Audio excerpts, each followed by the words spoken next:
negara yang mengalami penurunan populasi. Far as you don't see anything, and most of the places have just been closed. Way more people are dying in this country than being born. A country that is closing up kindergartens and housing cares are increasing. And if nothing changes, Pada perkembangan dunia ke depannya, populasi sejumlah negara diprediksi bakal mengalami penurunan. Penurunan populasi atau depopulasi bisa diartikan sebagai menurunnya angka penduduk yang tinggal di sebuah negara, kota, atau wilayah geografis dari waktu ke waktu. Penyebab terjadinya depopulasi cukup beragam. Di antaranya, seperti angka kelahiran yang rendah, tingginya angka kematian bayi karena pelayanan kesehatan yang buruk, tingginya angka kematian akibat perang, munculnya penyakit tertentu, dan lain sebagainya. Penurunan jumlah penduduk atau depopulasi mempunyai dampak positif dan negatif bagi suatu negara. Menyusutnya populasi dapat berarti lebih banyak sumber daya yang dapat dialokasikan kepada penduduk dan kekayaan per kapita bisa jadi meningkat. Selain itu, penurunan populasi juga memang bisa mengurangi masalah yang terkait dengan kelebihan populasi di wilayah yang terkena dampaknya, seperti peningkatan polusi, lalu lintas, harga real estate dan sewa, serta degradasi lingkungan. Namun, penurunan populasi juga dapat menyebabkan meningkatnya jumlah kaum lansia dan berkurangnya tenaga kerja, terutama bagi pekerja yang berpendidikan tinggi dan berketerampilan tinggi. Kekurangan ini dapat menyebabkan penurunan kualitas hidup suatu negara secara keseluruhan, program yang didanai pemerintah dan PDB nasional. Ada beberapa negara yang jumlah penduduknya berkurang banyak seiring berjalannya waktu. Mulai dari kawasan Eropa hingga Asia diperkirakan akan mengalami penurunan populasi.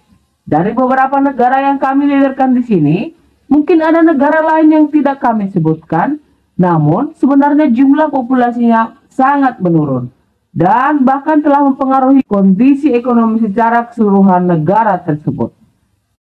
Jadi, kami hanya akan memberikan negara-negara yang kekurangan populasi, khususnya di wilayah Asia, serta beberapa negara lainnya. Berikut ini 7 negara yang mengalami penurunan jumlah penduduk atau penurunan populasi atau depopulasi.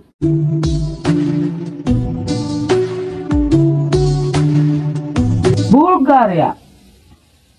Bulgaria berada dalam kondisi krisis demografis. Pertumbuhan penduduknya negatif sejak tahun 1989. Sekitar 937.000 hingga 1.200.000 orang, kebanyakan orang dewasa muda, telah meninggalkan negara ini di tahun 2005. Mayoritas anak-anak dilahirkan oleh wanita yang belum menikah. Pada tahun 2018, rata-rata tingkat kesuburan total di Bulgaria adalah 1,56 anak per wanita, di bawah tingkat penggantian sebesar 2,1, dan juga jauh di bawah angka tertinggi dalam sejarah mereka, yaitu 5,83 anak per wanita pada tahun 1905. Dengan demikian, Bulgaria memiliki salah satu populasi tertua di dunia dengan usia rata-rata penduduknya 43 tahun. Selain itu, sepertiga dari seluruh rumah tangga hanya terdiri dari 1 orang dan 75,5% keluarga tidak memiliki anak di bawah usia 16 tahun.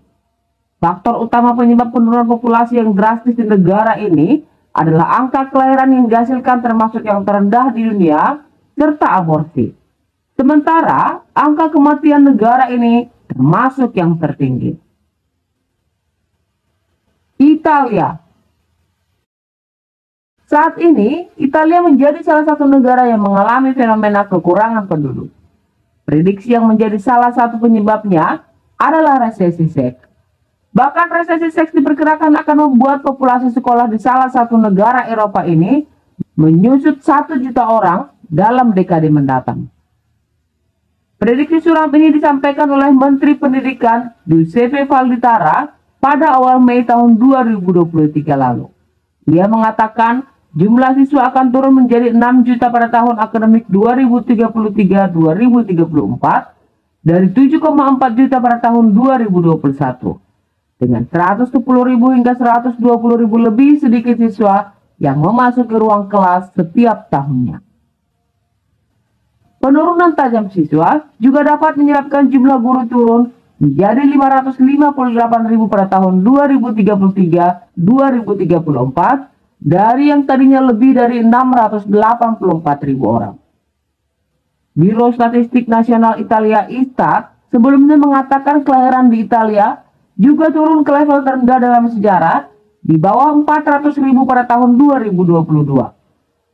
Hal tersebut menjadi penurunan ke-14 berturut-turut dengan populasi keseluruhan menurun 179.000 menjadi 58,85 juta jiwa.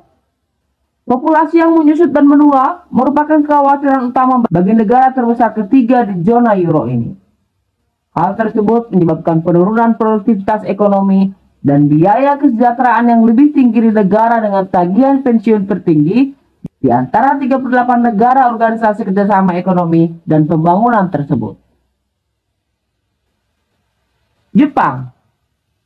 Krisis populasi dan angka kelahiran yang anjlok di Jepang diyakini disebabkan karena banyak warga yang enggan menikah dan memiliki anak. Muncul anggapan masyarakat yang terbiasa hidup dengan teknologi canggih dan standar hidup yang tinggi, mereka dinilai lebih memprioritaskan kenyamanan pribadi daripada membesarkan anak. Angka kelahiran di Jepang mengalami penurunan drastis, yakni di bawah 800.000 pada tahun 2022. Perkiraan pemerintah menyebut depopulasi di negara ini terjadi 8 tahun lebih awal dari yang diprediksi. Fenomena ini tentu memberikan pukulan telak bagi sekolah umum yang lebih kecil, yang seringkali menjadi jantung kota atau pedesaan. Pada bulan Januari tahun 2023 lalu, Perdana Menteri Fumio Kishida memperingatkan betapa negaranya berada di ambang krisis demografi. Jepang mencanangkan dana sekitar 140 miliar US dollar atau sekitar 2,1 triliun rupiah untuk mendorong generasi yang lebih muda agar mau memiliki keturunan. Pemerintah Jepang bahkan setuju untuk meningkatkan tunjangan anak dan melonggarkan aturan cuti melahirkan dan keringanan pajak bagi para orang tua. Sebagian dana juga akan dialirkan kepada lembaga pendidikan untuk memudahkan orang tua kembali bekerja. Populasi Jepang saat ini menua dengan cepat. Jumlah orang di atas usia 65 tahun nyaris mencapai angka 30% dan menjadi yang terbanyak di seluruh dunia.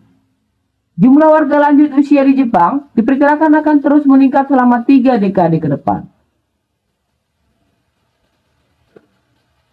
Korea Selatan. Tanda-tanda mirip Jepang dan Italia juga mulai melanda Korea Selatan. Di negeri ginseng ini, sekolah disebutkan mulai kesulitan dalam mencari murid baru.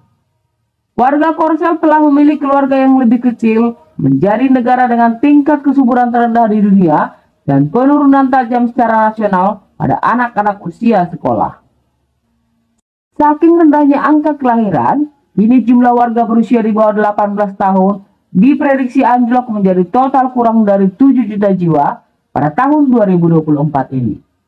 Daerah pedesaan adalah wilayah yang paling terpukul karena beberapa sekolah dasar telah ditutup satu persatu, karena tidak ada lagi siswa yang tersisa untuk bersekolah. Secara nasional, jumlah sekolah dasar di pedesaan turun dari sekitar 5.200 pada tahun 1982 menjadi sekitar 4.000-an saat ini.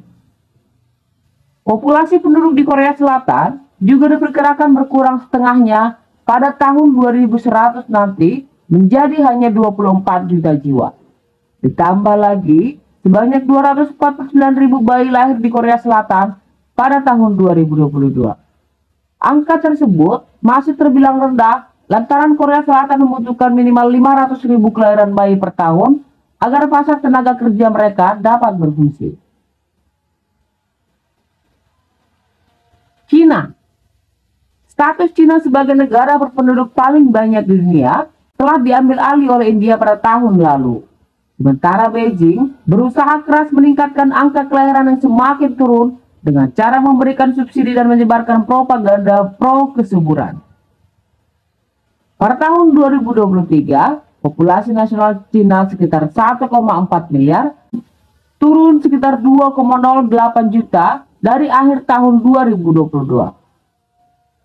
Penurunan yang terjadi tersebut lebih dari 2 kali lipat penurunan yang terjadi pada tahun 2022 ketika negara tersebut kehilangan 850.000 penduduknya dan merupakan pertama kalinya negara tersebut mengalami penyusutan penduduk sejak tahun 1960. China telah mengakhiri kebijakan satu anak mereka yang ketat dan sudah berlaku sejak tahun 1980-an di tengah kekhawatiran terjadinya kelebihan populasi pada tahun 2016. Beijing kemudian membiarkan para pasangan memiliki 3 anak pada tahun 2021. Namun kebijakan tersebut ternyata gagal membalikan tren penurunan demografi di negara yang selama ini bergantung pada banyaknya angkatan kerja untuk memacu pertumbuhan ekonomi. Banyak pihak menyalahkan penurunan angka kelahiran pada tingginya biaya hidup dan semakin banyaknya perempuan yang bekerja dan berkuliah.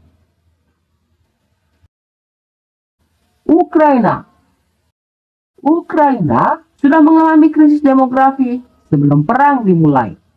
Sebagai negara termiskin di Eropa, 1/5 angkatan kerja telah keluar untuk mencari pekerjaan dengan gaji lebih baik di Uni Eropa dan Rusia.